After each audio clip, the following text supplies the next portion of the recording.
Bueno, buenas tardes a todos. Bienvenidos al Club Empel y a la actividad de Somatemps. Hoy vamos a hablar de historia, cosa bastante habitual, ¿no? García Morente decía que la historia no era el modo histórico de conocer la realidad, sino que era el modo de conocer la realidad histórica. Y aunque esto parezca un juego de palabras, no lo es, ¿no? Porque está diciendo que la realidad tiene diversos niveles y que cada ciencia se ocupa de uno, entonces la historia se ocupa de uno de ellos, ¿no? Pero la historia es mucho más que eso, porque la historia es algo fundamental para la construcción de la identidad colectiva, y por eso está sujeta pues, a las falsificaciones. Y precisamente de esto va a ir, aprovecho la ocasión, para anunciaros, bueno, muchos ya lo sabéis, que los días 4 y 5 de julio se va a celebrar el 11 Congreso de Somatemps, aquí cerca, en el Hotel Catalonia, y el tema va a ser precisamente las falsificaciones de la historia. No solamente de la historia de Cataluña, sino de la de España, e incluso también de otras historias, porque también van a ir dos conferenciantes que vienen de Francia y nos van a hablar también, que allí también ha habido falsificación de la historia. Pues bien, hoy vamos a hablar, mejor dicho, hoy va a hablar Rafa Molina, muchos ya lo conocéis, no sé si hace falta presentarlo, historiador, presidente de Somatemps, escritor, y nos va a hablar pues, de este personaje, historiador también, Claudio Sánchez Albornoz, ¿no? y de su visión de la historia de España. Y hoy acabo aquí, ¿no? Y cedo la palabra a Rafa para que nos ilustre. Muchas gracias.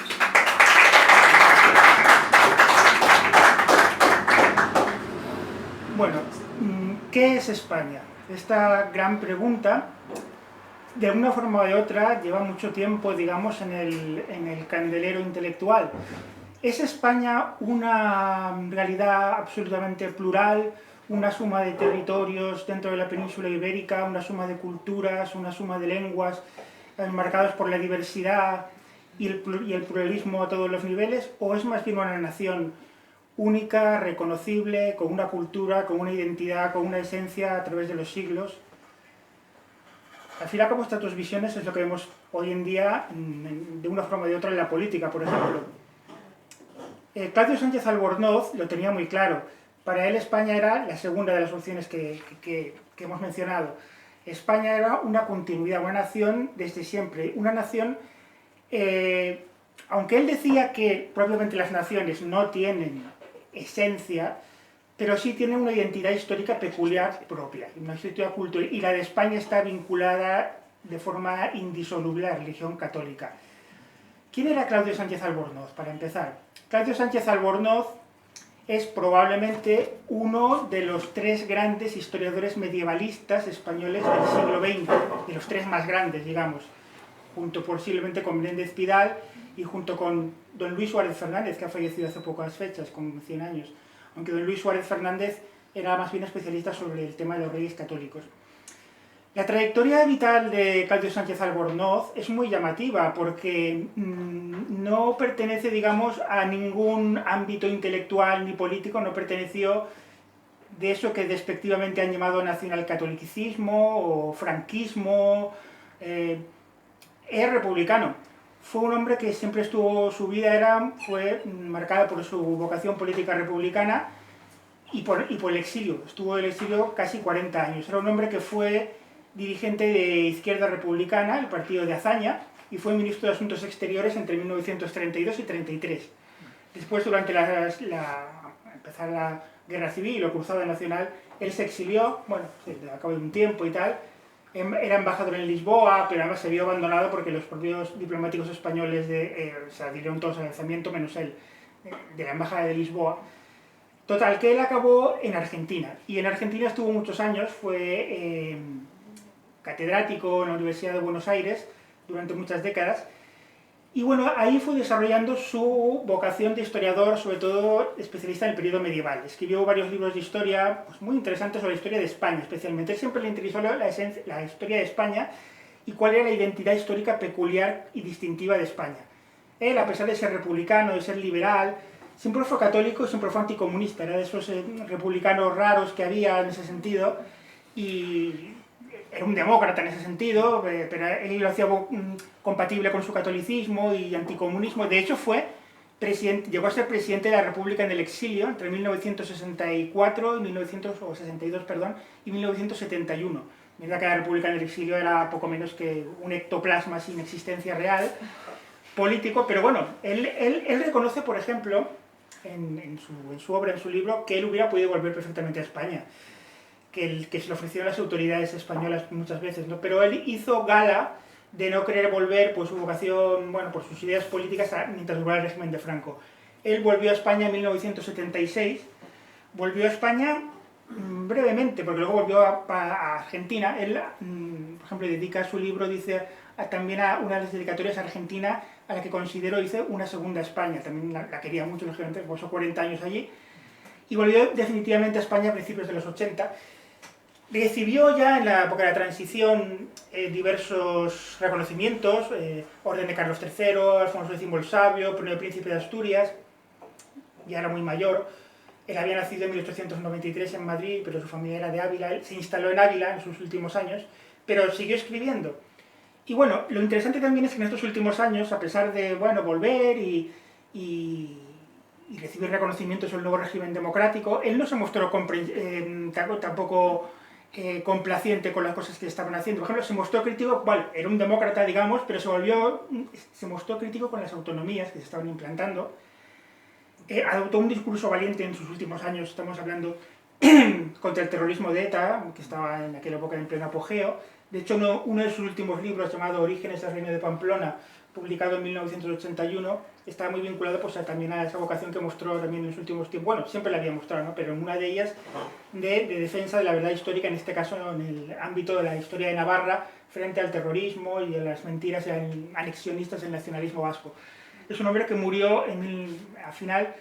Luego, por ejemplo, también, bueno, escribió, hasta 1983, pocos meses antes de morir, escribió una obra muy interesante que se llama La Edad Media y el Imperio Español en América, relacionando ambas cosas, la media española y la aventura de ultramar de España.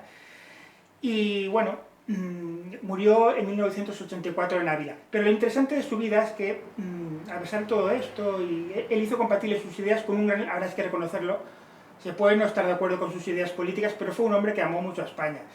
Y fue un hombre que él encabezó una lucha intelectual por definir la esencia de España.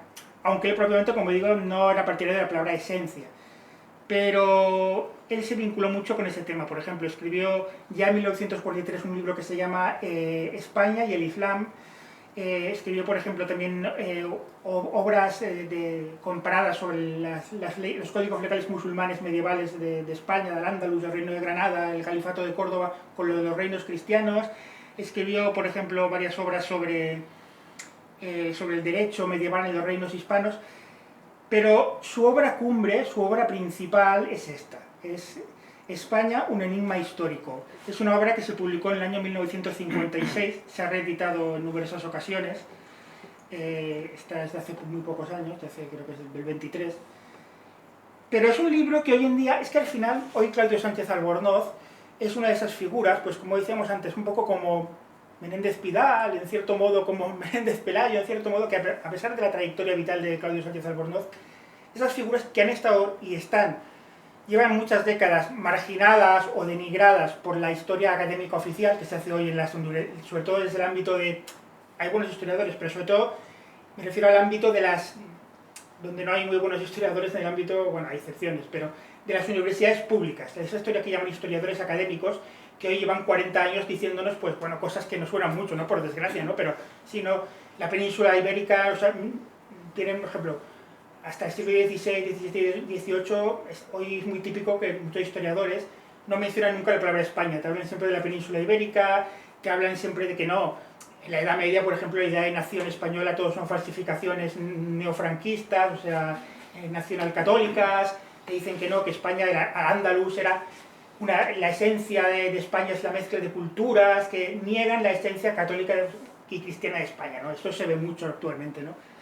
Y Claudio Sánchez Albornoz fue un hombre adelantado a su época porque ya hace muchos años que vio esta lucha intelectual que ya empezaba a definirse y que bueno, llega hasta nuestros mismos días, ¿no?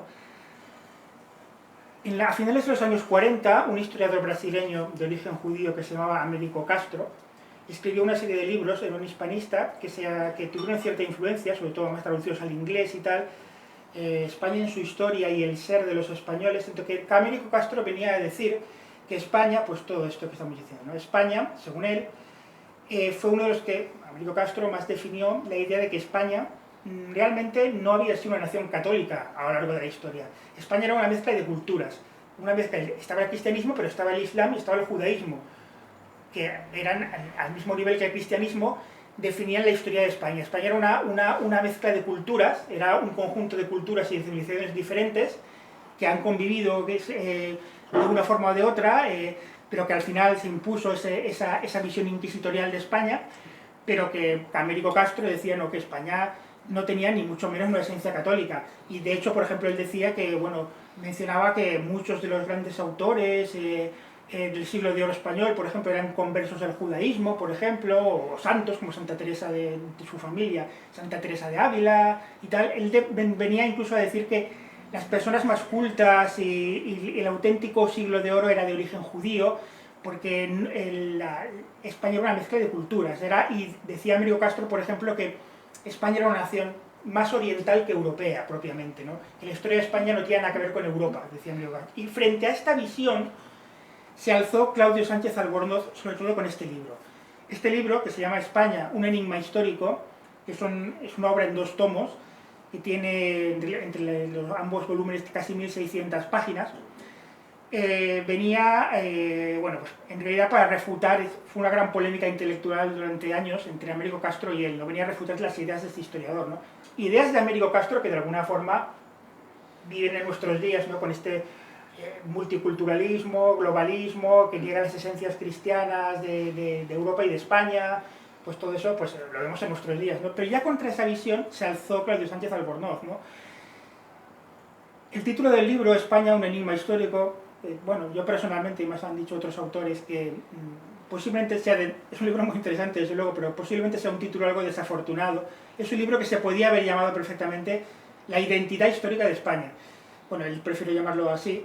Él lo explica diciendo que bueno, que como queriendo decir, el enigma histórico sobre la personalidad y el alma de España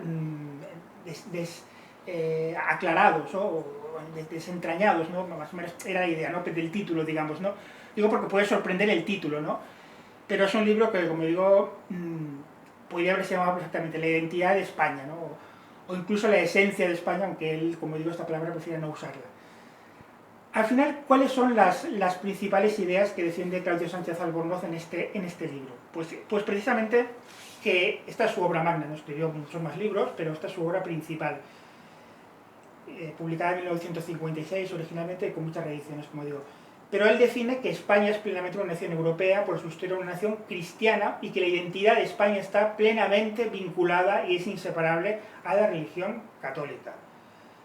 Decían, es verdad, es un gran erudito, ¿no? Por supuesto que el Islam y el judaísmo en determinados momentos han formado parte de la historia de España, pero no han sido España, lo que no es lo mismo, o sea, no han formado parte de su alma. Él prefiere llamarle alma, identidad, etos, el etos nacional, también es una expresión que usa. Y como dice, por ejemplo, claro, ¿en qué se basa Claudio Sánchez Albornoz para decir esto, ¿no? Lo dice, es una afirmación voluntarista, ¿no? Este libro es un recorrido de la historia de España, es un ensayo con muchos detalles históricos, desde la romanización hasta el siglo XVI. Va avanzando y va recorriendo y va analizando la historia a nivel, bueno, de los reyes, de los acontecimientos políticos, de la cultura, de la religión, va haciendo comparaciones también con el Islam y con el judaísmo que había en España. ¿Y en qué se basa para decir que España es plenamente, tiene una identidad que es inseparable del catolicismo? Pues se basa en que, no solamente lo dice por una afirmación voluntarista, no se basa en varios ejes, ¿no? Primero de todos, por ejemplo, la romanización. La romanización defiende Claudio Sánchez Albornoz que no fue una imposición foránea, una conquista extranjera, lo fue al principio, pero luego se convirtió en una asimilación profunda de lo esencial de la cultura romana. ¿En qué se traduce esto de la romanización? Pues se traduce en primer lugar en el derecho romano. Del derecho romano deriva luego el Liber Iudiciorum, que es el principal código legal del reino visigodo, del cual derivan los fueros posteriores de los reinos medievales y de los territorios medievales y de los fueros municipales, ¿no? Por tanto, ya tenemos una parte muy importante. No derivan de una mezcla con códigos islámicos ni judaicos, ¿no? En primer lugar, de la herencia romana. La herencia romana, ¿en qué se traduce también? Pues se traduce en bueno, es muy típico, ¿no? El municipalismo, las ciudades, es decir, en la antigua Roma, primero en la República y luego en el Imperio, las ciudades del Imperio Romano tenían una cierta autonomía propia, tenían había una serie de instituciones, un juez, había bueno, pues un contingente militar, había un representante fiscal, claro, todo eso, pero concebía a cada ciudad una serie de derechos que el propio Estado romano les reconocía, ¿no? Esto también se verá reflejado en los municipios españoles, no hispánicos. El municipio, y lo veremos en los foros medievales, como explica también... no es un libro que quiero...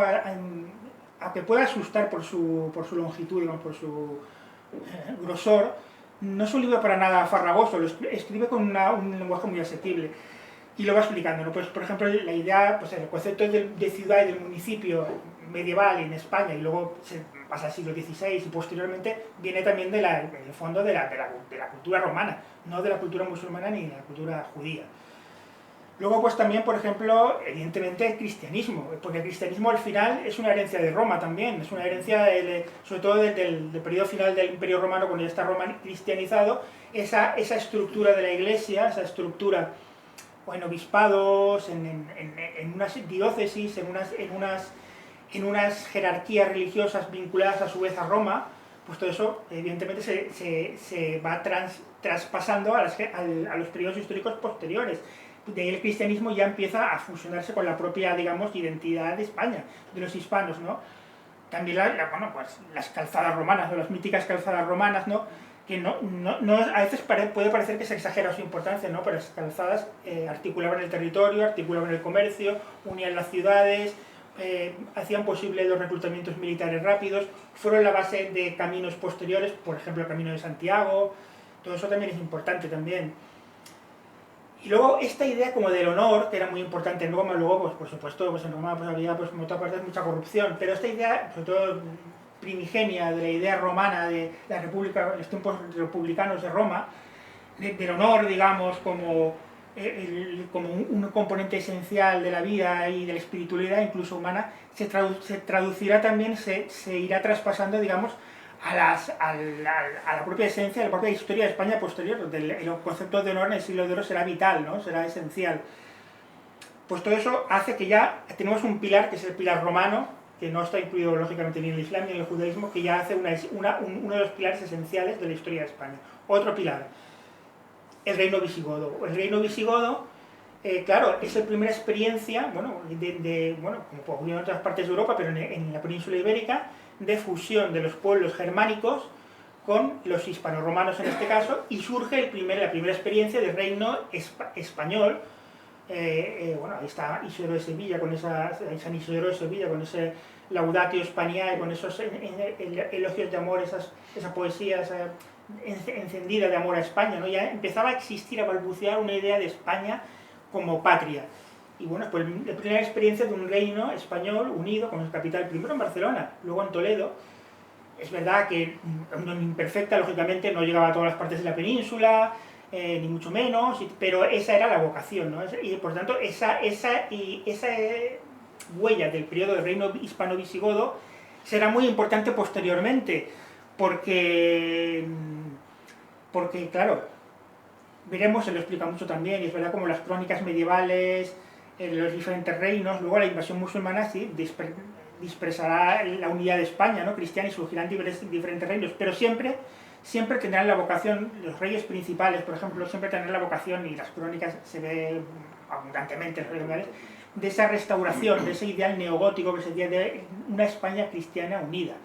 Y eso pues también de alguna forma, porque pensemos que podría haber ocurrido en la península ibérica como ocurrió en los Balcanes, por ejemplo, podría haber ocurrido que, bueno, sí, los Balcanes, antigua Yugoslavia más o menos, ¿no? Y luego hay, lógicamente, pues otras naciones, la península de los Balcanes, pero pues hay croatas que son católicos, hay eslovenos que son católicos, hay serbios que son cristianos ortodoxos, están los bosnios, que son musulmanes, mayoritariamente por la herencia del Imperio Turco, pero bueno, no, digamos que cuando no se produjo en la antigua Yugoslavia, por ejemplo, un ideal de restauración, digamos, cristiana del territorio, ¿no? Podía haber ocurrido lo mismo en España, decir, no, bueno, se han formado unos reinos al principio de la Reconquista y más o menos, bueno, se han ido expandiendo y luego pactan con el Islam, más o menos, y desaparece la idea de España. No desapareció la idea de España, la idea de España sigue permanente en toda la Edad Media, ¿no? Hasta que se empieza...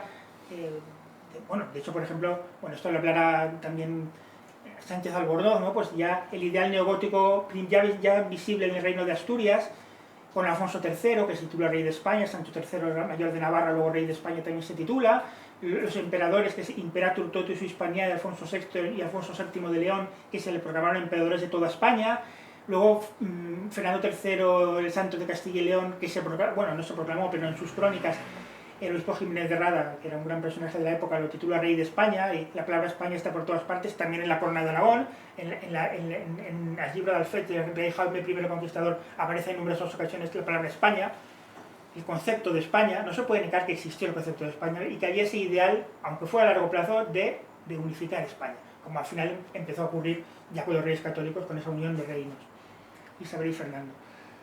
Bueno, pues luego todo esto pues también hace pues que claro, ya tenemos un pilar, la romanización, otro pilar, el periodo visigodo, la reconquista, ya pasamos directamente a la reconquista.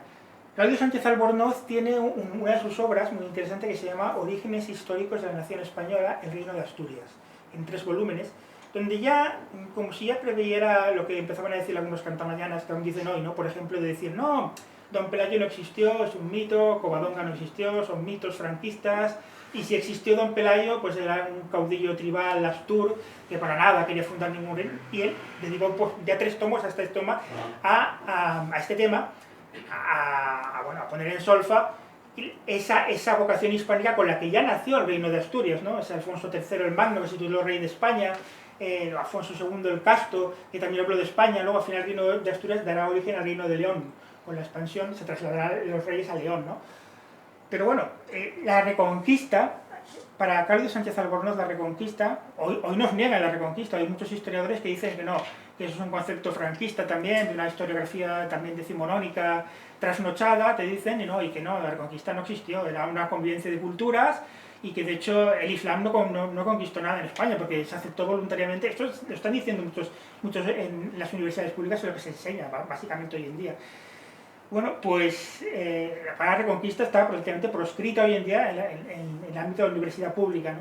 Bueno, pues Claudio Sánchez Albornoz la reivindica hasta tal punto que para él la reconquista es la parte principal de la historia de España, es la parte que define la forma de ser de los españoles, es la reconquista. La reconquista, la guerra divinal, como se le llamó entonces, como recuerda Claudio Sánchez Albornoz, claro, lo que hizo fue llevar al máximo, por otro lado, lo que ya existía, ese sustrato cristiano de la sociedad, llevarlo al máximo para la idea de defenderse contra esa agresión exterior que había sufrido España y que había que recuperar lo que costara mucho, que fuera un periodo, esa pérdida de España de la que hablaron los autores ya asturianos en el reino de Asturias, pues había que recuperar España, ¿no? Y claro, pues la guerra divinal, sí, es verdad, hoy te dicen, no, la reconquista es un mito, te dicen hoy en día, porque además duró 7 siglos, porque si no, ya la duración ya indica que no había lucha, no, claro que hubo lucha, hubo muchísima lucha, es verdad que era una época, lógicamente, en el Islam estaba en su momento de mayor apogeo histórico y no era fácil llevarla a cabo en 20 años, evidentemente. Pero bueno, hubo periodos de mayor o menor intensidad de esta reconquista por los diferentes reinos, pero al final los reyes más destacados, digamos, de cada reino, pues fueron llevando a cabo la reconquista, pero que no fueron un empeño de los reyes, sino que fueron un empeño de la propia gente también, como explicaba bien Claudio Sánchez Albornoz, los propios antiguos hispano-romanos, ya mezclados, fusionados con los visigodos, a los que ya se les llamaba españoles, sobre todo ya en el resto de Europa, pues esa idea de la guerra divinal, ¿no? Durante muchas generaciones, pues tanto en la corona de Aragón, por ejemplo, como Castilla, bueno, antes en Asturias y León, pues la idea de que los concejos enviaban sus tropas, sus mesnadas, luego las tropas nobiliarias, estaba fusionada con el pueblo. Claro, para él Claudio Sánchez Albornoz recuerda que, claro, esa mentalidad guerrera de los españoles generada en la Reconquista, fusionada con ese espíritu cristianismo, ese espíritu cristiano tan intenso que se vivía en la Edad Media, en España, en la península, en España, vamos, dará por resultado la idea de cruzada, que más tarde se llevará a América y se llevará al siglo XVI hispano en la lucha por Europa, por esa Europa católica contra eso también habla Sánchez Albornoz. En el fondo España pudo llevar a cabo la gran empresa de la conquista, descubrimiento, conquista y evangelización de América y luego la lucha por el catolicismo en Europa, porque era la nación que más sentía el ideal cristiano de Europa en aquellos momentos, porque era la nación que había llevado en sus genes esa idea de cruzada, en la cruzada occidental, ¿no? Lo que se decía entonces que no fueron episodios esporádicos, sino durante muchos siglos. Y esa mentalidad al final se trasladó, primero conquistar Granada, después se trasladó a las Islas Canarias, porque al final la idea era evangelizar también, ¿no? Y luego se traslada a América, ¿no? Hay una frase, a ver si la encuentro aquí, lo tengo aquí, por ejemplo, dice Sánchez Albornoz literalmente, hablando de todo esto, donde dice...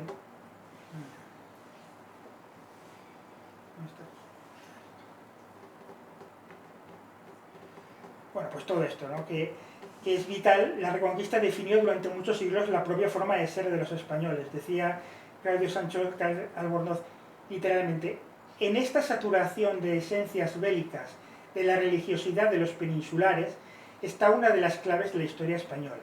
Las nuevas guerras divinales volvieron a exaltar el cristianismo militante de los españoles, que los convertía en soldados del Altísimo, y tornó a triunfar en ellos el providencialismo que había potenciado su resistencia frente a los sarracenos. Sánchez Albornoz también dirá que precisamente ese entusiasmo religioso de los españoles se empezará a perder intensidad precisamente a finales del siglo XVII, cuando los españoles, que lo habían dado todo en aquel momento por la defensa del catolicismo en Europa y su extensión en América y en otros continentes, cuando empiezan a ver que, claro, que a pesar de todo, bueno, se han impuesto los protestantes en Europa, lo que hoy se conoce como la Guerra de los 30 años, y por tanto al final que todos los esfuerzos realizados en el fondo no es que no hayan valido la pena, ¿no? Pero no han sido suficientes. Y entonces es ahí cuando dice Sánchez Albornoz, es un matiz interesante, que posiblemente es cuando empezó a finales del 17, principios del 18, a enfriarse un poco ese entusiasmo religioso de los españoles. Es verdad que porque esto no significa, también lo dice Sánchez Albornoz, que ese entusiasmo religioso fuera España un pueblo, por ejemplo, tuvieron los españoles de los diferentes reinos medievales una mentalidad, por ejemplo, bueno, que fueran santos todos, ni muchísimo menos, ¿no? Por ejemplo, pues también había a veces pues, muchas críticas, por ejemplo,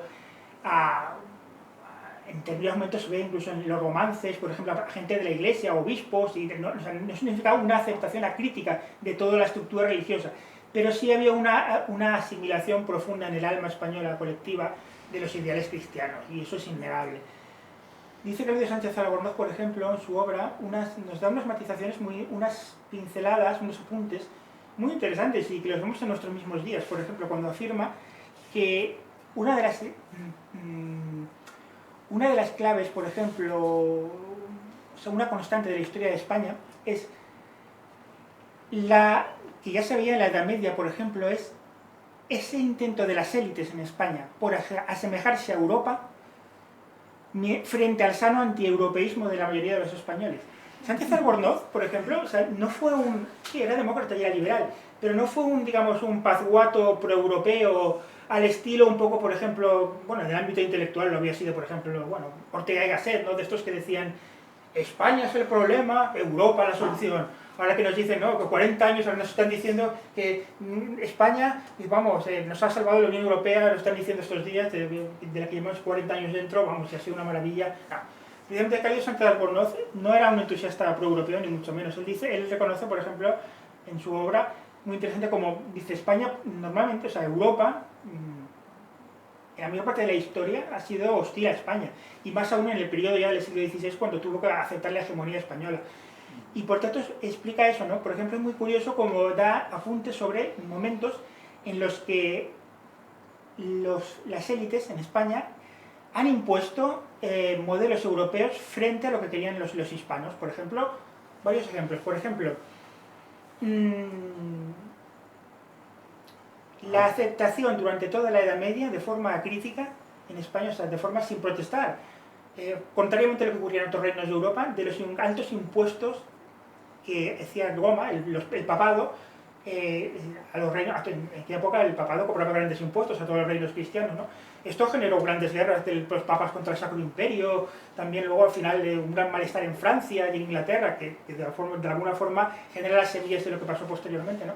Y eso, por ejemplo, en España los reyes medievales fueron absolutamente dóciles a la voluntad de los papas de pagar todos esos grandes impuestos, por ejemplo. Y eso, por ejemplo, quien pone fin a eso son los reyes católicos. Curiosamente, eso lo explica también Claudio Sánchez Albornoz. Claudio Sánchez Albornoz dice que los reyes católicos son plenamente católicos, obviamente, su visión, pero de una España absolutamente cristiana, pero de una España que no renunciara también a su propia dignidad. Por eso los reyes católicos conseguirán que el papado, ese patronato que ya tenían otros reinos europeos, que significa, bueno, el derecho a nombrar a los sacerdotes y a los obispos, que por ejemplo, bueno, pues los reyes católicos pelearán mucho y lo conseguirán en gran parte, ¿no? Por ejemplo, ¿no? Todo eso, ¿no? Eso no significa, pues, que esa religiosidad no tenía que estar reñida, pues, con la defensa de la propia dignidad, ¿no? Luego, por ejemplo, nos explica cómo fue el tema también de la reforma cluniacense, ¿no? Llega un momento en el siglo XII, como los papas, bueno, y en el XI ya empieza, imponen, o sea, en España teníamos una liturgia propia, que era el rito mozárabe, y en un momento determinado, a partir primero en Castilla y León, y luego en el Reino de Aragón, se va eliminando ese rito frente a que... Muchas gracias. Y ya, o sea... Hay muchas pruebas... Muchas gracias. Hay muchas pruebas en los textos de la época de la oposición de los hispanos de a pie a la eliminación del rito visigodo, y sin embargo fue impuesto por Alfonso VI y luego por Alfonso VI de León y de Castilla, y luego por Alfonso VII, y al final se impuso, ¿no? También por lo que fuera también el rito cluniacense que venía de Francia, o sea, todo esto laminó la liturgia propia de España, ¿no? Esa liturgia mozárabe que teníamos, ¿no? Por eso esto demuestra que también es una clave también de la historia de España esta, ¿no? Que el cristianismo del pueblo sí es sincero, pero la gente quería un cristianismo que fuera también, que no tolerara imposiciones también desde el extranjero o incluso desde Roma, ¿no? Y eso empezará a ocurrir a partir de los reyes católicos, curiosamente, pero no en los reinos medievales, porque los reyes sí que se mantuvieron muy dóciles siempre al papado durante toda la Edad Media. Luego, también, por ejemplo, Claudio Sánchez Albornoz nos habla de que habla mucho también de la cultura musulmana y la cultura judía, ¿no? Es un gran conocedor de la cultura judía, pero él, por ejemplo, defiende algunas cosas que hoy serían muy políticamente incorrectas, ¿no? Por ejemplo, él, bueno, desde el punto de vista del rigor historiográfico, dice que sí que es verdad, que, vale, se exageró en algunos momentos, sí, pero sí es verdad, por ejemplo, los crímenes de odio, digamos, del judaísmo en algunos momentos contra niños cristianos y contra todo eso, ¿no? Y que es verdad el papel de los judíos en aquella época, de usura bancaria también, ¿no? Los reyes protegían a los judíos frente a la hostilidad del pueblo contra ellos, también es otra constante. Bueno, pues todo esto, pero bueno, queda claro que el judaísmo era un factor tolerado por los reyes, bueno, que además se beneficiaban de sus créditos y de sus aportaciones económicas, pero el pueblo pues no lo quería, por lo tanto, también, evidentemente, hace que no se pueda considerar al judaísmo, como decía Américo Castro, como parte de la esencia misma de España, ¿no? Ni el judaísmo ni el islam. También hace comparaciones con la cultura musulmana donde se ve claramente que esto no podía ser así. El cristianismo define la propia esencia de España, porque el cristianismo al final acaba abarcando todos los periodos que estamos diciendo, acaba abarcando pues, desde la romanización, el reino visigodo, la reconquista, luego ese entusiasmo religioso lleva también a la evangelización de América, a la lucha por el catolicismo en Europa. Claro, por lo tanto, son conceptos que definen la esencia de España. Claudio Sánchez Albornoz decía una expresión muy bonita que decía que España fue una nación forjada en la adversidad histórica. Y de ahí deriva también pues, ese sentido del honor que durante muchos siglos fue consustancial a los españoles. ese sentido de, bueno, de dignidad, ese sentido también el individualismo, de no someterse fácilmente a imposiciones del poder injustas. Eso también ha sido muy propio de los hispanos a lo largo de todas las épocas. Pero también viene, en el fondo deriva, bueno, no en el fondo, deriva propiamente también de esa esencia cristiana, de esa esencia, bueno, del idioma, de ese ethos nacional generado en la Reconquista. En la Reconquista él también dice que no solamente fue una cruzada religiosa, sino que fue también la forja de la identidad nacional española.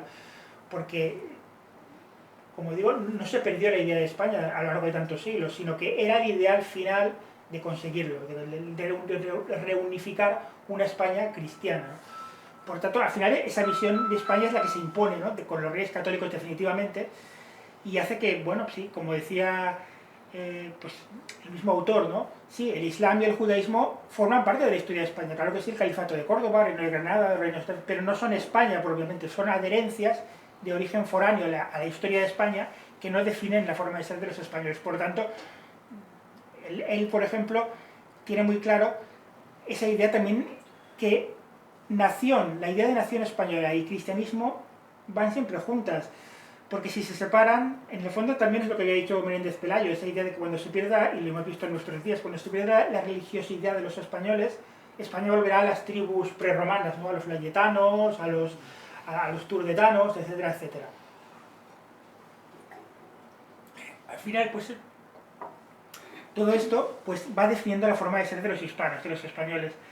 España, él siempre, por ejemplo, también otra idea de Claudio Sánchez Albornoz interesante es que él se muestra contrario un poco al concepto que hemos oído a veces, y dicho por gente muy bien intencionada, ¿no? Pero es su idea, ¿no? Por ejemplo, esa forma de la palabra España en plural, las Españas. Él dice que, claro, que la forma de esta expresión, las Españas en plural, se originó en Francia y en el norte de Europa durante la Edad Media, porque ellos veían que, bueno, a veces para definir a la gente que venía de Castilla, de Aragón, del Reino de Navarra, bueno, pues ellos a veces hablaban en textos franceses, medievales, por ejemplo, se habla, bueno, caballeros de las Españas, bueno, como de las diferentes Españas. Pero ese concepto de las Españas no está presente propiamente en los textos españoles, digamos, es una adherencia muy posterior. Es verdad que hablaron de ya en el siglo XIX, el carlismo recupera un poco ese concepto, desde una idea patriota absolutamente patriótica, ¿no? Pero no está bien, es un concepto que no procede propiamente de la cultura española. Si hablamos de las Españas, es un término que de alguna forma nos deriva, psicológicamente un poco nos lleva a pensar, de alguna forma nos traslada a esa idea, a esa palabra que también hemos oído a veces, ¿no? Los zares de todas las Rusias. De alguna forma nos recuerda eso, ¿no? Pero es una mala comparación, porque claro, decían, en el caso de los zares de todas las Rusias, ¿por qué decían eso? Claro, porque había tres Rusias en principio, Rusia, la Gran Rusia, la Rusia blanca, que era lo que llamamos Bielorrusia, y la pequeña Rusia, que era lo que llamamos Ucrania, ¿no? Claro, con ese concepto, pues ya se ve que no nos hacemos ningún favor a nosotros adaptando viendo lo que está pasando pues, hoy en día, ese tipo de conceptos, ¿no? Por ejemplo, Claudio Sánchez Albornoz se muestra complaciente con esa expresión de las Españas, ¿no? No es que, lógicamente, no es que la excomulgue esa idea, pero bueno, él dice que no. El concepto que aparece en los textos medievales, en los textos anteriores, ya hace tiempos visigodos, es España, sin esa S de plural. Nos habla también, es muy interesante, Claudio Sánchez Albornoz, cómo, claro, él define que cuando llega a la parte final del libro, que es ya cuando llega al siglo XVI, a la edad moderna, propiamente siglo XVII, claro, él dice que una de las claves, es interesante, ¿no? Pues posiblemente de que España vaya quedando un poco más atrasada, digamos quizás en lo económico y en todo, a partir del siglo XVII, XVIII, también es el triunfo de la modernidad encarnado a través de, bueno, después ya propiamente un poco se ha puesto esa fecha de 1648, el final de la Guerra de los 30 años, con esa victoria, digamos, de la alianza de Francia y las potencias protestantes, que de alguna forma ya sella el final del catolicismo como religión dominante en Europa, y de ahí viene todo lo que ha venido posteriormente. Y claro, la mentalidad protestante, también lo decía Sánchez Albornoz, era muy diferente, lógicamente, parece de perogrullo, de la mentalidad católica, pero claro, también una de esas claves de la diferencia era que la mentalidad protestante, ese libre examen, ese libre ejercicio intelectual de todos los aspectos, pues al final lleva a la adoración de la ciencia como ese empirismo absoluto, como motor principal, digamos, de la actividad humana, cuando, por ejemplo, en siglos anteriores, durante la cristiandad propiamente, que esa visión de la cristiandad que habían asumido durante tanto tiempo los hispanos, no era la ciencia, por supuesto que la ciencia y fe y religión, ya Santo Tomás de Aquino dice que por supuesto van unidas muchas veces, pero es verdad que para los hispanos, lo dice también para los españoles propiamente, la religión era la base de todo. Por lo tanto, no se adaptaron bien, lógicamente, España no se adaptó bien, también tenía esa explicación intelectual. España no se adaptó bien a ese mundo moderno, porque claro, era un mundo donde la ciencia estaba sacralizada y hemos llegado a nuestros días, cuando España venía de una impronta, de una asimilación, de un alma que era esencialmente católica. Lo que está claro para Claudio Sánchez Albornoz es que la religión, España y la religión católica son conceptos que van muy unidos. Son conceptos no solo que van muy unidos, sino que son inseparables. España es una nación europea, pero es una nación europea marcada por la cristiandad, o sea, por una idea de cristianismo. Por lo tanto, no tiene nada que ver con las ideas de Américo Castro y de otros autores en su estela, ¿no? de esa mezcla de culturas, ese sefarad, ese al-ándalus, que todos somos lo mismo al final, esa visión idealizada de las tres culturas en convivencia que no existió para nada. Habla, por ejemplo, de los mozárabes y las barbaridades que sufrieron, lógicamente, bajo el dominio musulmán, frente a esa idealización de la historia que ya existía, esa idealización del Islam en España que ya existía, de la historia islámica de España desde el siglo XIX, también él se alza contra todo eso. Y bueno, pues es un libro al final muy importante, muy interesante, porque autores como Claudio Sánchez Albornoz, un poco como Menéndez Pidal, incluso como Menéndez Pelayo y otros, hoy en día son autores que llevan tantas décadas, como decía antes, denigrados, olvidados o marginados, en el discurso oficial me refiero, que vuelven a ser nuevos de alguna forma, los podemos volver a leer como si fueran nuevos, porque la gente joven, las generaciones jóvenes no han tenido acceso a estas obras, porque bueno, llevamos décadas que la visión propiamente, esta visión de una historia de España marcada por una identidad cristiana y una identidad de nación desde siglos, hoy está entredicho políticamente, bueno, por muchos sectores políticos, ¿no? Pero se está recuperando, pero es verdad que desde el ámbito intelectual los autores hoy son nuevos, porque han estado tanto tiempo denigrados y olvidados oficialmente que se puede leer casi con el placer de lo prohibido. Yo animaría, es un libro en 2 volúmenes en este caso, es verdad, me costó 60 euros porque son bastante entre los dos, pero son libros gruesos y tal.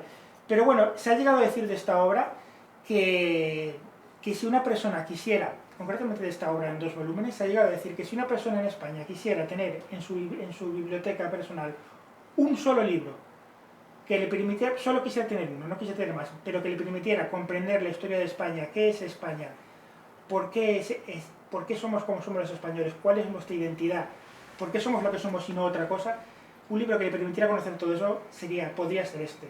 Si una persona quisiera tener un único libro que definiera lo que es España y lo que ha sido la historia de España. Historiadores, por ejemplo, como el norteamericano Stanley G. Payne, han definido a esta obra, España Anónima Histórica, la definió como una obra extraordinaria.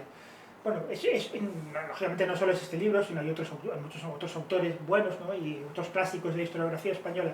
Pero es una obra muy buena para si una persona, porque es verdad que muchos podemos preguntarnos así de buena fe, pero es verdad que España está tan vinculada con la esencia cristiana, si ha habido Islam, si ha habido judaísmo, no necesariamente España es cristiana, hay muchas Españas posibles.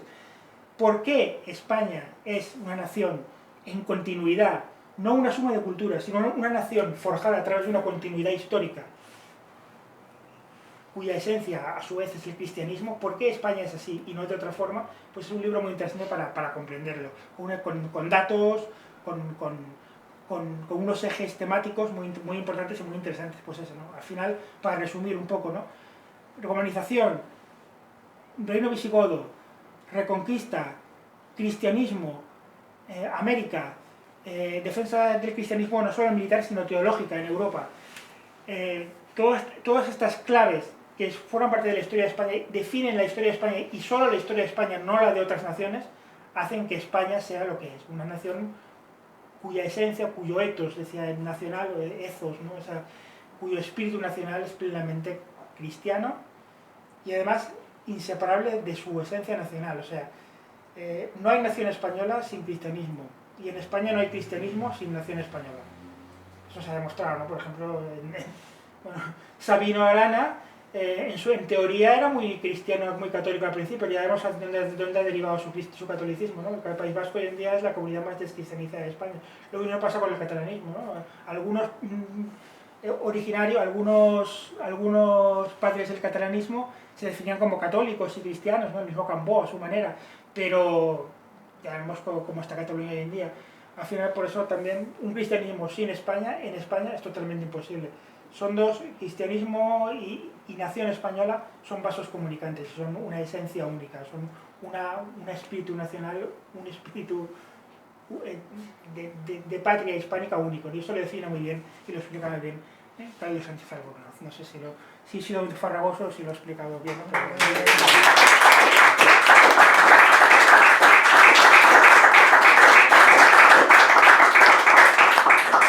Muy bien. Bueno, si me permitís, me gustaría hacer un par de apuntes, Sí, bueno, apuntes, preguntas, ¿no?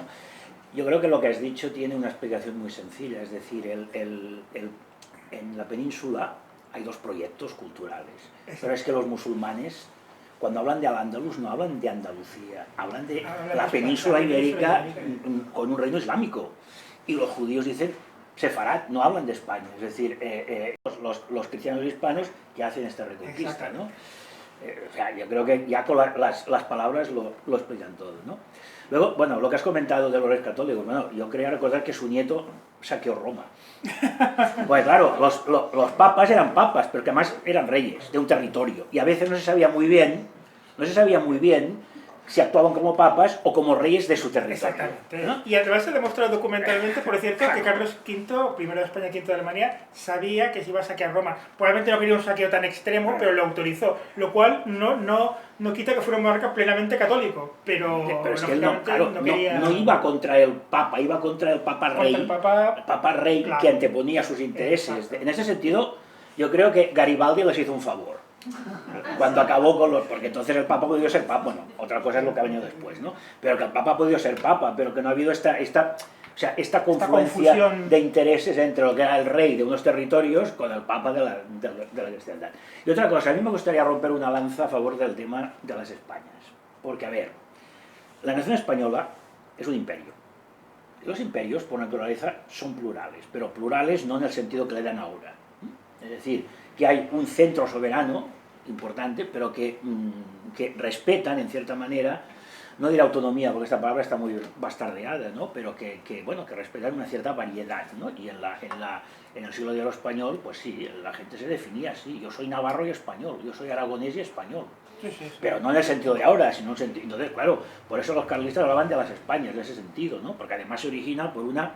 No es un reino que conquista a los otros. Bueno, sí, el de Navarra sí que lo conquistan, pero bueno, lo conquistan, pero le siguen manteniendo el estatus de reino. Sí, está algo, no sataniza la España en las Españas, pero se muestran desacuerdos. Bueno, como es liberal, los liberales siempre tienden a la uniformidad, ¿no? Pero en fin, se le puede perdonar por sus grandes méritos, ¿no? Hay que decir que Sánchez Albornoz, a pesar de su trayectoria vital, republicana, exiliado, etcétera, ha sido muy denostado. Le han llamado una visión castellanista, esencialista, le han acusado, bueno, otros autores académicos oficiales más o menos en nuestros días le han dicho que, bueno, le han acusado de sostener los mitos del nacionalismo español. O sea, es muy curioso como murió en el año 84, el año pasado se cumplieron 40 años de su muerte. No se ha conmemorado su figura. Se ha hecho una pequeña conmemoración en Ávila, pero no como historiador, sino se ha recordado su trayectoria de ministro republicano, que es lo único que les ha interesado, pero no han hablado de él como historiador. O sea, como historiador no han hablado. Por ejemplo, hay que decir también, bueno, ya sería otra cuestión, como en sus últimos años tiene un libro que se llama Mi testamento político, donde sí, bueno, sin renegar de su pasado republicano y de, bueno, él habla bien, lógicamente, de hazaña y tal, pero él reconoce que, por ejemplo, él admite claramente, como eso sería otra cuestión para otro tema, para otra conferencia, ¿no? Pero como la persecución de la Iglesia, del catolicismo, ese anticlericalismo extremado que vino con la República, al final fue la clave de la desaparición de la República, fue el gran error de la República. Pero eso sería otra cuestión. Sí, yo quería hacer una pregunta en ese sentido. O sea, que una persona que tiene esa visión de España puede ser ministro de la Segunda República, que es fundamentalmente anticatólica. Y hasta el punto sorprende. Visto el error, luego está, no sé si 40 años, has comentado, en el exilio. Estuvo desde el año 37, creo, al 76. Vincular su vida a ese error, a mí es lo que no me acaba de... Sí, sorprende. Él siempre fue un hombre, era de esas personas, de aquellos políticos o personajes de la República, que, bueno, de esos pocos, digamos, que con un idealismo sincero creyeron en una república democrática, liberal, no revolucionaria, etcétera, etcétera, pero claro, luego se vieron atropellados por los acontecimientos. Pero es verdad que él sí, en ese sentido, sí que quiso, dentro de su visión, él se mantuvo siempre en el exilio. Él nunca, como digo, reconoce, además en uno de los prólogos, que podía haber vuelto a España, ¿no? Pero que no quiere hacerlo por sus ideas políticas, democráticas, liberales y tal. Pero luego, cuando volvió aquí, sí, el rey le recibió al rey Juan Carlos, con mucho, le dio grandes abrazos en el acto de, le dieron el premio Príncipe de Asturias y tal, recibió honores, pero no se mostró complaciente tampoco con lo que estaba pasando, ¿no? Era una de esas personas, yo no sé, voy a decir una cosa un poco exagerada, más ya muerto, que de alguna forma, quizá, quién sabe si en nuestros días hubiera sido un poco en la órbita de Ciudadanos o algo por el estilo, algo así, ¿no? Un liberal profundo, pero que de alguna forma llevaba, o sea, por eso esta conferencia no reivindica de ninguna forma su trayectoria política, pero sí reivindica que dentro de su honestidad intelectual él comprendió pues que la identidad de España era indisoluble del cristianismo y que la idea nacional de España es incuestionable, también España como nación, ¿no? Porque Américo Castro, por ejemplo, también decía, no, era de esos que decía que los españoles nunca se definieron como españoles, porque en España, en la Edad Media, eso también lo vemos mucho hoy en día, ¿no? No existía el concepto de España, eran los catalanes, eran los castellanos, eran los aragoneses, eran esa pluralidad polifórmica, digamos, ¿no? Y él reivindica mucho la idea de que la idea de nación española está plenamente presente en la Edad Media, ¿no? Por eso, esa honestidad intelectual siempre la tuvo, ¿no? Por eso, de ahí que, pese a su trayectoria vital, sea un hombre cuya lectura de su obra es recomendable. Por ejemplo, tiene bueno, sí lo he comentado antes, ¿no? A mí me gustó mucho también esta que te digo antes de los orígenes históricos de la nación española, del Reino de Asturias, en 3 tomos la hizo porque ya era un hombre muy adelantado a su época. Hay un momento que dice, uno de los prólogos, que dice que, por ejemplo, menciona la posibilidad dice, ¿quién sabe? Hablando de la Reconquista, escribió varios prólogos, como se reeditó muchas veces, ¿quién sabe si un día España y Europa volverán a ser musulmanas? Y lo escribió en los años 70. O sea, un hombre, en ese sentido, adelantado a su época. Se adelantó algunas cosas, ¿no? Por ejemplo, se adelantó también eso, como comentaba antes, ¿no? La idea de que hoy también se oye mucho, ¿no? Si Don Pelayo es un mito, Covadonga es un mito, no existió, es el nacionalcatolicismo franquista, no sé qué, no sé cuánto. Pues hay un hombre que de ninguna forma se le puede considerar como un nacional católico franquista, porque era presidente de la República en el exilio y 40 años exiliado, y que al final defendía una idea de la historia de España que es plenamente católica, y que una idea de nación. La nación, él usa mucho la palabra continuidad, o sea, no suma de culturas ni proyectos diferentes, sino una continuidad. La historia española es una continuidad como nación, forjada en la adversidad histórica. Me gusta mucho esa expresión, forjada en la adversidad, que representada en la invasión musulmana, pero que esa invasión no acabó con España, ¿no? O sea, eso demuestra esa dureza, digamos, en algún sentido del espíritu español, ¿no? No terminó con la idea del concepto de España, sino que se mantuvo hasta que al final se recuperó España, ¿no? Por eso esa fusión de ese concepto inseparable de reconquista y esa cultura española inseparable, como dice él, ¿no?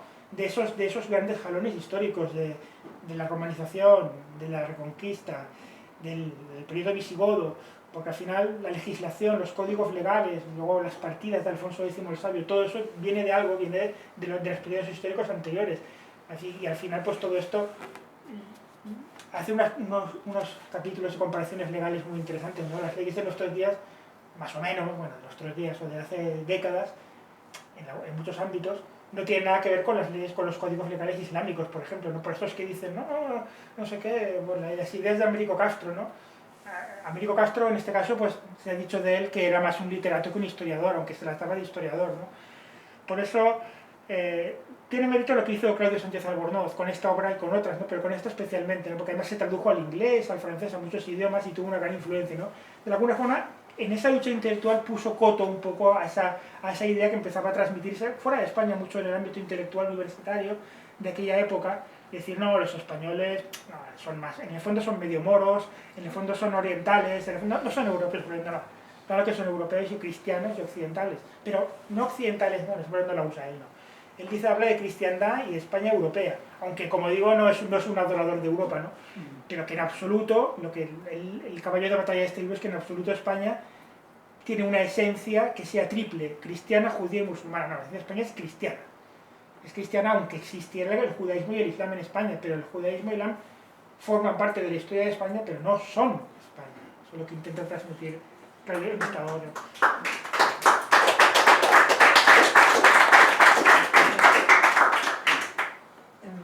Del Islam, hablamos del Islam como si hubiera llegado aquí, ¡buah! Lo come todo y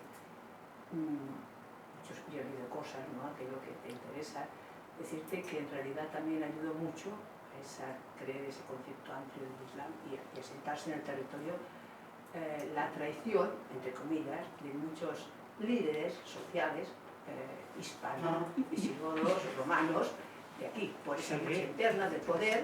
Porque sí, ¿no? Él no idealiza para nada el reino visigodo, ¿no? Por supuesto, es una de las bases históricas de España, pero no significa que todo fuera ideal, ¿no? Con lo que tú estás diciendo, ¿no? De hecho, el reino visigodo se estaba desintegrando en las últimas décadas en luchas nobiliarias. Y que se ha considerado mito, pero no es mito. Ese obispo Opas traidor, un obispo que traiciona a los cristianos en la famosa batalla de Guadalete, una parte de los visigodos evidentemente acepta el Islam, por odio a la facción del rey Rodrigo, que es el último rey visigodo, ¿no? Ese caínismo también estaba allí, ¿no? También hubo una famosa también, bueno, había una expresión famosa en aquella época también, ¿no? Que aparece en una crónica asturiana del siglo IX, que dice, fueron los vascos, bueno, en latín, ¿no? Dice, fueron los vascones muy contentos, muy felices con la pérdida de España. Dice, porque claro, no eran los vascos probablemente posteriores, ¿no? Pero el reino visigodo, con esos vascones, digamos, étnicos, antes de que, bueno, eso era otro tema muy complejo, ¿no? Que se definieran como vascongados propiamente, que cuando ya asumen ese concepto hispánico y católico, probablemente, sí habían tenido muchas luchas los vascones con los visigodos, ¿no? Por ejemplo, ¿no? Pero bueno, al fin y al cabo, lo que está claro es que el reino visigodo representó un primer estadio, un primer reino hispano y católico y unido. Esa idea de hacerlo, ¿no? Aunque no llegara a ser una unión perfecta ni mucho menos, ¿no? Por eso es una parte esencial, porque al final el reino visigodo, ese volver al reino visigodo será un ideal de la reconquista básico. Yo creo que en eso también influyó el antiguo arrianismo de los visigodos. Es decir, a pesar de que en el Concilio de Toledo el rey Recaredo se hace católico, pero entre el pueblo sigue un poco, ¿no? Claro, de decir, no, es que Jesucristo era un profeta, es decir, esto pasar a decir que Mahoma era un profeta, pues bueno, es un paso fácil, ¿no? Y también el hecho de que los musulmanes, o sea, el que no era musulmán podía vivir en el mundo musulmán, pero pagaba un impuesto especial, y esto también influyó, ¿no? Pero claro, es que, aquí de árabes prácticamente no entraron, los que vinieron eran gente del norte de África, como ahora, ¿no? Pero es que claro, tampoco eran tantos, quiero decir, hubo una gran parte de la población y de nobles que se convirtieron al Islam, o sea, quiero decir que no fue una masa de gente del norte de África que viniera, sino fue una avanzadilla y luego pues las conversiones. Ahora no, ahora sí que vienen en masa, o sea, ahora no son las conversiones el problema, ¿no? Esperemos que se interrumpa ese proceso. Bueno, a lo mejor viene otra reconquista, nunca se sabe. Hijo mío, yo de 2 años o 3 años para aquí, cada vez que salgo de casa me tengo que ver una cantidad de mujeres con el calzo tapado y todas. Y yo no entiendo esto, ¿no? Y encima que cobren del Estado y muchos españoles no cobran dinero y aquí estamos potenciando la natalidad musulmana y no la nuestra. Esto es América Castro, ¿eh? Esto es lo de América Castro. Américo Castro es evidente que ha influido de forma consciente o inconsciente, no solo él, ¿no? Pero él fue una pieza básica en esa idea del globalismo, el multiculturalismo. esta tarde no sabía si venir o no, pero he disfrutado mucho de tu charla. Muchas gracias por la clase y tu clase también, porque tocar según qué temas a día de hoy es muy tabú y todavía estamos como acabando de despertar desde luego, eso que decía, y sentir la identidad, ¿no? Que es cristiana, no judeo-cristiana, la noche no tiene sol, el sol no tiene luna, son cosas que juntas no coinciden, y si no, te lees el Talmud y acabas ya de flipar. O sea, yo recién, ¿no? Estoy aprendiendo estos temas y a veces me sorprendo a mí mismo con cómo en la historia han unido conceptos, ideas y así tan oxímoros, ¿no? Tan contrapuestas las unas con las otras. Y lo que oigo y me duele, ¿no? al oír, que resuena demasiado en las universidades, es esta idea marxista de la España pluriesplana. Yo entiendo lo que decías, que tengo una pregunta después para el caballero de la izquierda.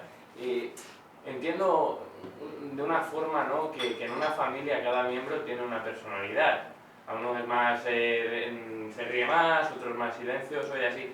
Y eso es como yo veo un poco los madrileños, los catalanes, pero al final todos tenemos el mismo hardware, ¿no? Como un ordenador, todos tenemos este componente que nos españoliza, aunque seas Carles Puigdemont, que luego acabas dando besitos a la bandera, aunque no quieras. Mi duda era, o sea, que realmente he flipado con liberal, pro católico y sí, estas cosas, eran estas personas me un poco... chocan mucho. Sí, como estos, unos ciertos democristianos que había también, eso que se llamó el contubernio de Múnich, casi en los años 60 que hubo... El contubernio... Y había unos cuantos democristianos liberales, pues un poco en esa órbita estaba Sánchez Albornoz un poco. Y... Sí. Conturbeño, palabra que suena así, pero la reunión de Múnich fue importantísima y ahí se preparó la transición. Sí. Y ahí había gente que venían, sí, bueno, que se habían vuelto monárquicos liberales, pero que venían del alfonsinismo más ultra radical, sí, como Calvo Soler. Calvo Soler estuvo en Múnich. O sea, en Múnich se escribió la historia de la transición.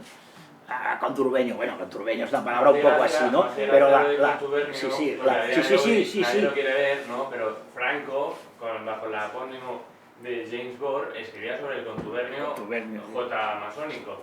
Que al fin y al cabo es donde bebe la tradición liberal, ¿no? Bebe de la masonería, de esta idea de hermanados y así, pero lo que has dicho tú, ¿no? Todos unidos por un credo que es anticristiano. Claro, pero bueno, lo bueno también de esta obra es que obras como esta, por ejemplo, proporcionan como una base teórica para creer en esta idea de bueno, la realidad auténtica de España como nación y como nación de identidad histórica, o sea, de identidad cristiana. La identidad cristiana histórica de España basada en el cristianismo. La identidad histórica nacional de España basada en el cristianismo. Porque no solamente decirlo por decirlo, sino, por ejemplo, aquí, pues, en libros como este, también otros autores, Menéndez Pidal, por ejemplo, pues hablan, te proporcionan una base teórica y poco a poco, pues son libros, como son muy gruesos, se puede leer como una enciclopedia poco a poco, ¿no? Pero así te vas uno comprendiendo. Yo mismo hace años no tenía mucha idea, bueno, sí, siempre he creído en España, pero no tenía esa base, digamos, y me han ayudado mucho ese tipo de libros.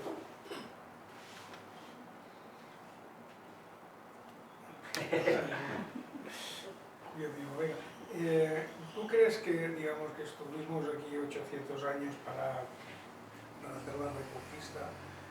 Supongo que estuvo influenciada, pues, en los diferentes reinos que había en la península, que no ayudaron para nada, digamos, porque supongo que habrían guerras entre ellos, guerras fronterizas, y se despistarían mucho, y yo creo que la Reconquista se hubiera, digamos, hecho muchísimo antes si hubiera habido un único reino, como hubiese sido, como era el visigodo. Sí, exactamente. Es evidente que en lo que llamamos Reconquista en sentido amplio, toda la Edad Media hispánica, conviven esas mezquindades de las luchas entre los propios reinos, al mismo tiempo convive con la Reconquista que se va haciendo de cuando en cuando, con cierta periodicidad, sobre todo con grandes figuras, grandes reyes, algunos, no todos evidentemente, que la van haciendo, pero eso es inseparable hay muchos momentos históricos muy interesantes en la Edad Media española, como por ejemplo en 1147, bueno, el llamado emperador de toda España, emperador de León, Alfonso VII, ya saquea Almería, por ejemplo, ¿no?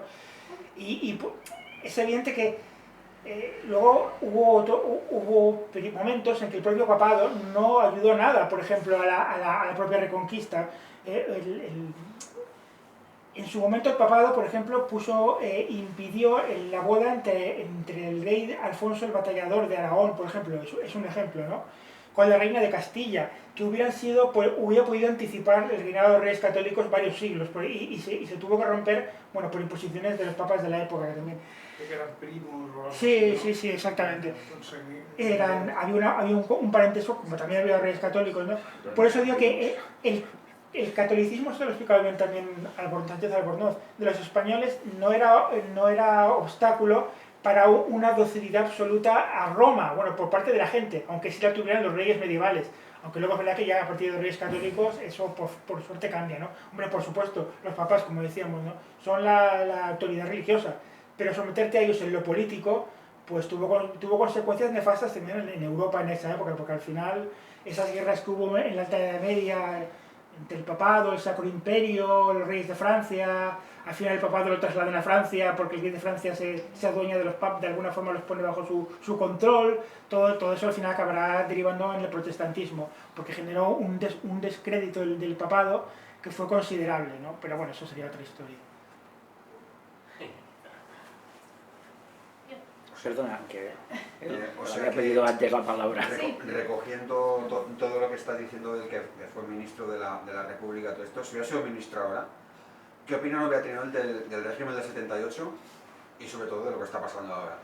Bueno, él, de hecho, yo lo conocí, bueno, los primeros años del régimen del 78, él sí, ¿no? A ver, se manifestaba a favor del cambio, de la apertura democrática, como se decía entonces, pero él quiso poner límites, nadie hizo caso, claro, a las autonomías, por ejemplo. Él se pronunció varias veces con que las autonomías mal llevadas, que ya lo decía mucha gente entonces, podían ser muy peligrosas para la unidad de España. En esto nadie le hizo caso, por supuesto. De hecho, por ejemplo, él ya, como digo, se implicó mucho en el tema más escribió artículos, escribió un libro, de hecho, en uno de sus últimos libros sobre el tema de Navarra, como he dicho antes, porque él ya veía también que el nacionalismo vasco y catalán están haciendo un daño enorme. Y bueno, pues como digo, es un hombre en cierto modo no contradictorio, ¿no? Él tiene una visión políticamente liberal, pero es verdad que su honestidad intelectual y ese patriotismo que de una forma u otra siempre sintió, pues le llevaron a defender, pues como historiador, no a defender, sino a poner en negro sobre blanco en sus investigaciones históricas la idea de España como nación, con una identidad nacional cristiana, con una identidad histórica cristiana plenamente marcada, y no como una suma de culturas extraeuropeas, una sociedad multicultural que tienen hoy en día, globalista, esas tres culturas idealizadas, ese al-Ándalus que era una maravilla cultural que nos dicen hoy en día, no, todo eso no, la esencia de España es cristiana, eso es lo que viene a decir. Por eso también, como digo, sí, será muy republicano en su trayectoria, pero le han atacado mucho, le han dicho historiadores de izquierda de nuestros días, le han dicho que su visión es esa, esencialista, defender los mitos del nacionalismo español, sostiene una idea castellanista trasnochada, sostiene una idea mítica de la historia de España, le dijo un historiador también, bueno, me callo su nombre, por ejemplo, le han criticado, pero es verdad que, bueno, ya... él se adelantó a muchos debates intelectuales. Bueno, el que llevó él con el Américo Castro fue muy importante y se adelantó a muchos debates que ya veía que se iban a balanzar sobre la historiografía española. Por eso es muy importante que también es importante que un hombre de su trayectoria defienda pues esta visión histórica, la historia de la cultura de España, ¿no? Porque así queda más de manifiesto que no solamente era el franquismo, ¿no? Sino que los historiadores plenamente objetivos, al margen de sus ideas políticas, pueden comprender, o sea, pueden definir cuál es la identidad histórica de España en base a la historia de España, ¿no? Es un libro, pues por eso, como digo, pues en el fondo muy recomendable. Arriba España. Arriba. No sé si lo he dicho con el Albornoz, pero bueno. Una pregunta, volviendo a la Edad Medieval, porque es que a mí me gusta mucho. Es una pregunta. ¿Tú crees que fue importante que la dinastía de los Trastámara anexionaran todavía mejor o cohesionaran mejor la idea de España. Sí. ¿O fue fruto de casamientos políticos? No, él también habla de este tema, muy interesante lo que dices, porque los Trastámara, como sabes, es la dinastía que de la que procederán, a la que pertenecerán los reyes católicos, pero primero se apoderó del trono de la corona de Castilla a finales del siglo XIV.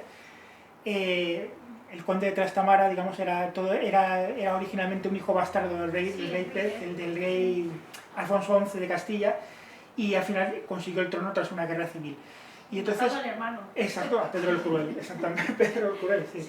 Que era, pues, Pero me suena de algo, porque el otro, el de los elefantes, también le pegó un tiro. Y ese era más joven.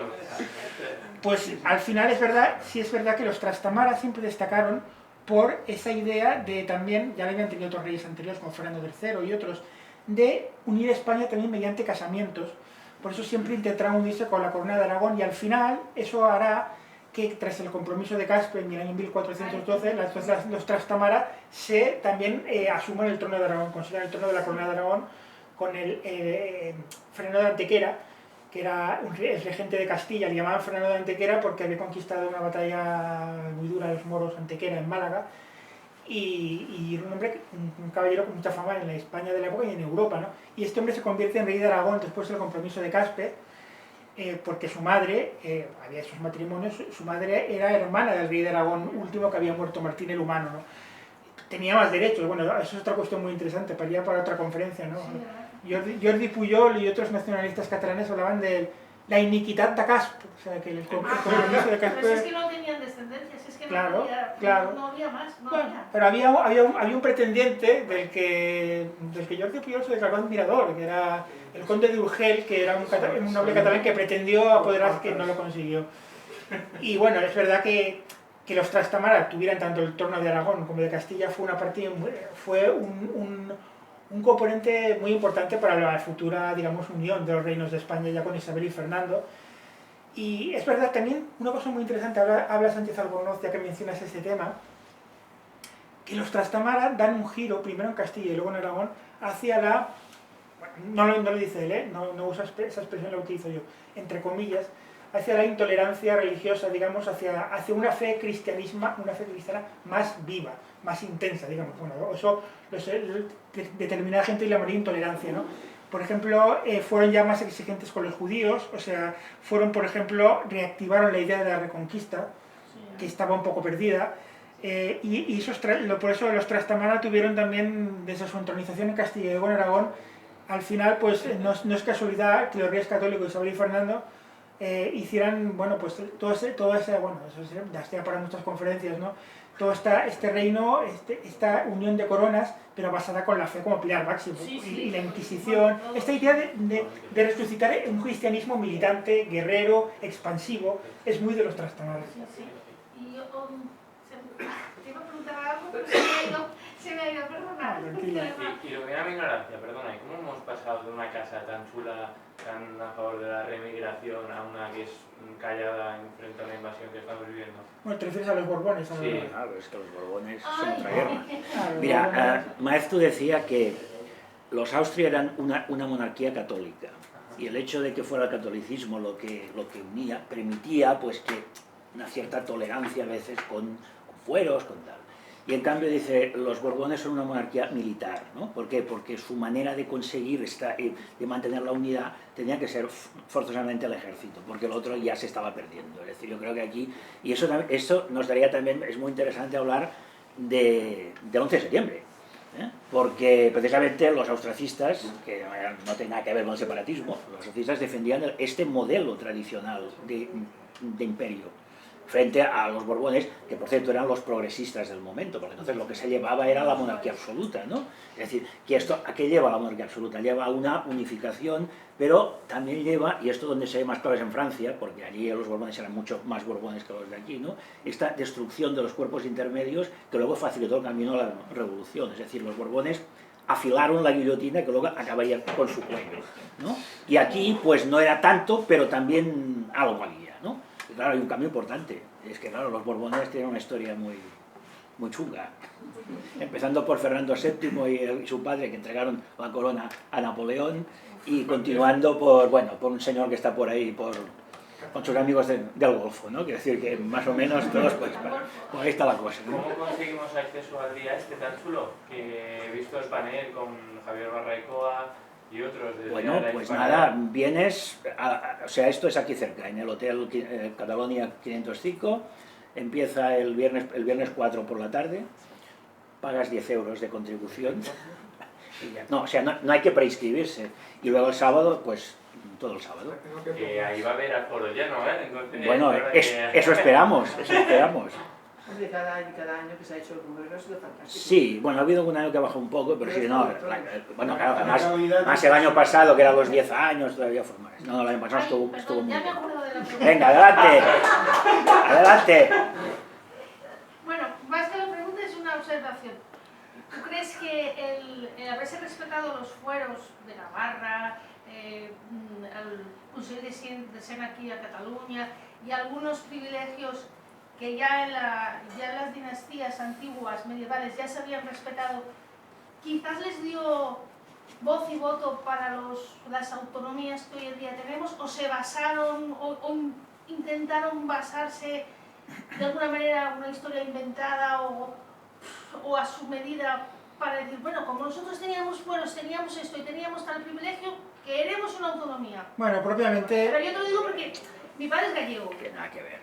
Y también ellos apelaron al Reino de Galicia, tal y cual, nosotros también tenemos... No, en España es evidente que las regiones muchas regiones tienen mucha personalidad propia, historia propia, pero siempre vinculada dentro de la nación española, ¿no?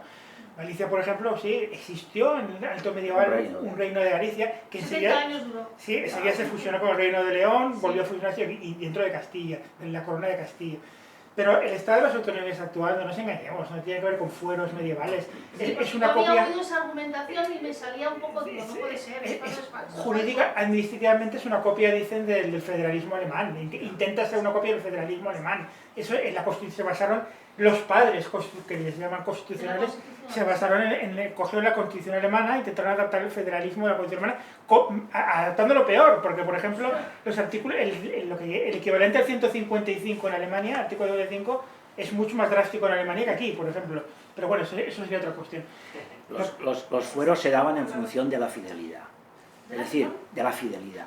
Cuando Franco, después de la Guerra Civil, da un fuero a Navarra, le da un fuero porque sabe que son fieles. Pero Navarra ya había tenido... Sí, claro que había tenido, pero decir, bueno, después de la Guerra Civil no tenía por qué habérselo dado, pero claro, dice, estos tíos no hay problema con ellos. Bueno, ahora no, claro, si fuera ahora sería otra cosa, ¿no? Y también da fuero a Álava. Sí. Pero claro, lo que es absurdo es a una gente que lo que quiere romper, darles más y más poder, o sea, es todo lo contrario, aparte que los fueros eran otra cosa. Mira, la Generalitat medieval no tenía nada que ver con eso, era una institución que era para recaudar un impuesto que, cosa curiosa, pagaba todo el mundo, que no era muy habitual, que se llama el impuesto de lo general. El impuesto de lo general que lo pagaba todo el mundo. Entonces, esta gente lo que hacía era administrar este impuesto. Sí que era importante, pero tenía nada que ver, aparte que la mayoría de los presidentes de la Generalitat medievales habían sido curas. Entonces, claro, cuando ellos se ponen esto de contar, es una ridiculez porque no tiene nada que ver. Ahora, con la que sí que entroca es con la republicana, claro, con esta sí que entroca, pero la republicana toma este nombre, pero no se parece en nada a lo que era... Es que la argumentación que te he dicho, bueno, me lo dijo una amiga mía... El tema... Bueno, pero no hablan, por ejemplo, no hablan del carlismo catalán, la fuerza que tuvo en Cataluña. Esto es una cosa que no existe, no existe. No hubo carlismo en Cataluña, ¿no? Ni hubo los malcontents, ni hubo creo que fue la Segunda Guerra, que fue solo en Cataluña. De eso no hablan. En el tema foralista, por ejemplo, hay unas tergiversaciones brutales, por ejemplo. Sabino Arana, cuando funda el PNV, digamos, él no era para nada foralista, porque el foralismo era carlista, él era independentista. Hay un historia muy bueno que se llama Chacón, donde, bueno, y también otro, bueno, pero este Chacón es muy bueno, que ha demostrado, bueno, ha recordado lo que está muy olvidado hoy en día, que es que Sabino Arana, por ejemplo, se enfrentó totalmente, insultó totalmente en su época a los foralistas, porque el auténtico foralismo, la esencia de lo que te quería decir es que el foralismo no puede ser en ningún caso prenacionalismo, como han dicho algunos, porque el foralismo era vinculación, la base del foralismo era la lealtad a la corona en primer lugar, y no tiene nada que ver. Los conceptos jurídicos, los conceptos legales de lo que era el foralismo no era un mini-estado, como era después. Por ejemplo, Sabino Arana, eso es para otro tema, ¿no? Pero sería, por ejemplo, hizo unos insultos durísimos a Fidel de Sagarmínaga, que era el principal político foralista de aquella época, tiene una calle en Bilbao. Le llamó, él dijo, Sagarmínaga y los foralistas conocieron a su patria, Vizcaya, pero no la amaron, y la entregaron a sus enemigos. Porque Sabino Arana veía como una traición a lo que él consideraba su patria, que la lealtad a España basada en los fueros. Por eso él rompía con el foralismo. Luego es verdad que al final Sabino Arana dijo adoptar el foralismo, pero entendiéndolo solo como un código de soberanía jurídica e independentista, que no lo era en absoluto, ¿no? Que lo tergiversó él, ¿no? Pero el foralismo auténtico no tiene nada que ver. O sea, hubo una tradición de foralistas vascos, ¿no? Por ejemplo, también los carlistas catalanes, ¿no? Que eran plenamente forales, pero plenamente leales a la corona, ¿no?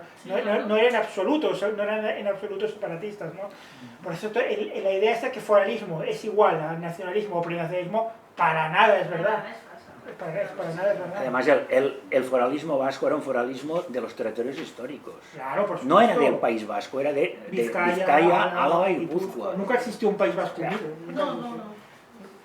Vale, Elena. gracias, ya. Dos comentarios. Una es preguntar si al paso que vamos a la República, y la segunda, ¿por qué el 11 de septiembre se van adquirido los independentistas? Bueno, ya son temas que se apartan un poco, pero es verdad que, bueno, a ver, yo creo, en mi opinión, de que la monarquía actual no está en ningún momento, no está en estos momentos en su momento de mayor prestigio, ni mucho menos.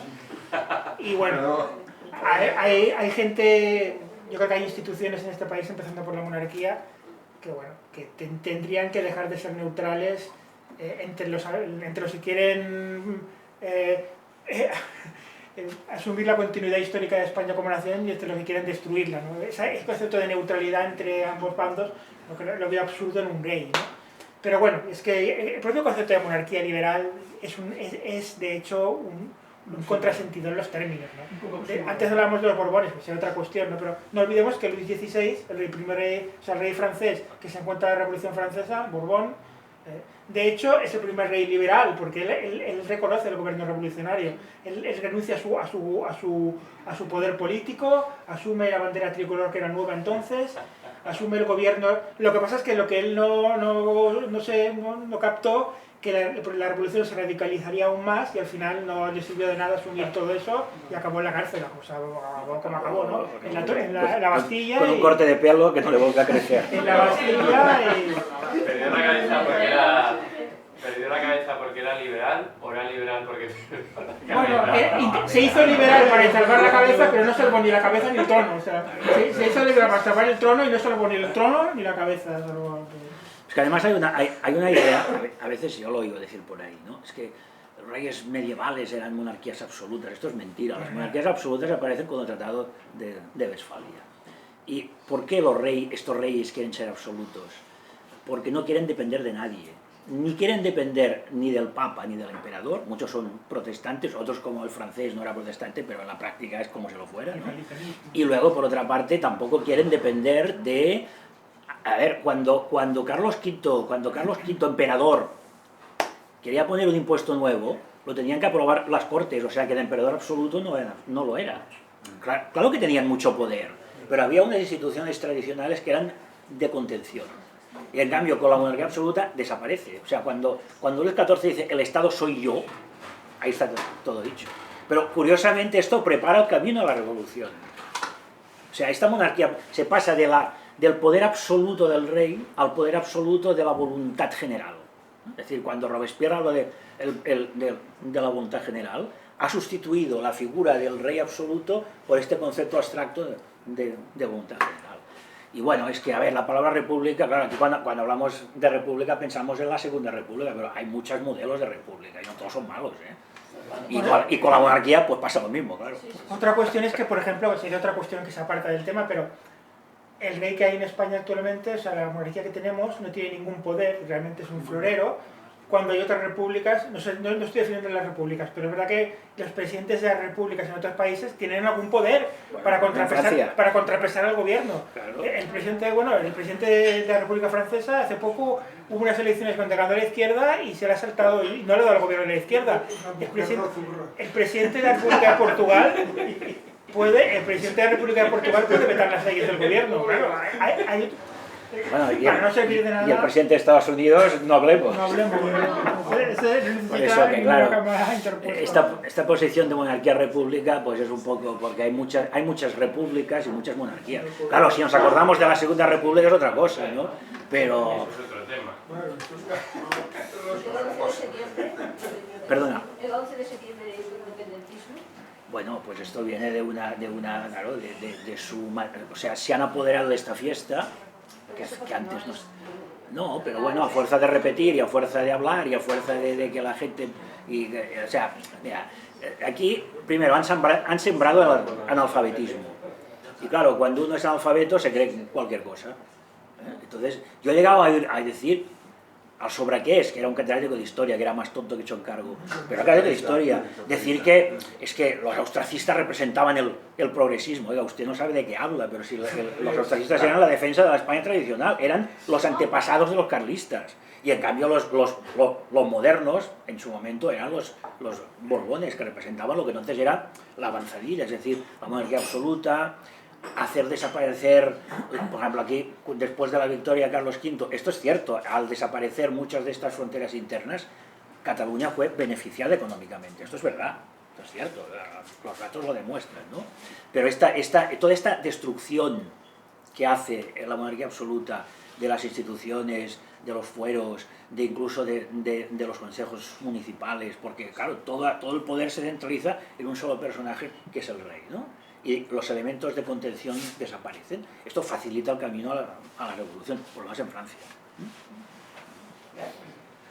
O sea que Felipe VI practica un castillo, y usted sabe a lo que nos referimos, o desaparece él, ¿no? Bueno, eso ya es otra cuestión, ¿no? Pero es verdad que... No, poder en teoría no tiene, pero debería hacerlo. Hombre, eso ya es otra cuestión, pero si llega a determinado momento que si hay un presidente del gobierno, ya sería otro tema, ¿no? Que se aferra al poder contra todo, contra un procesamiento cuando le llegue a él y todo, entonces tendrá, bueno, si quiere tener se aferra al poder, ¿y qué está pasando? Algún papel el rey tendría que actuar, pero bueno, es otra cuestión eso. Si no puede, pues que pueda. Si no puede, que pueda. Bueno.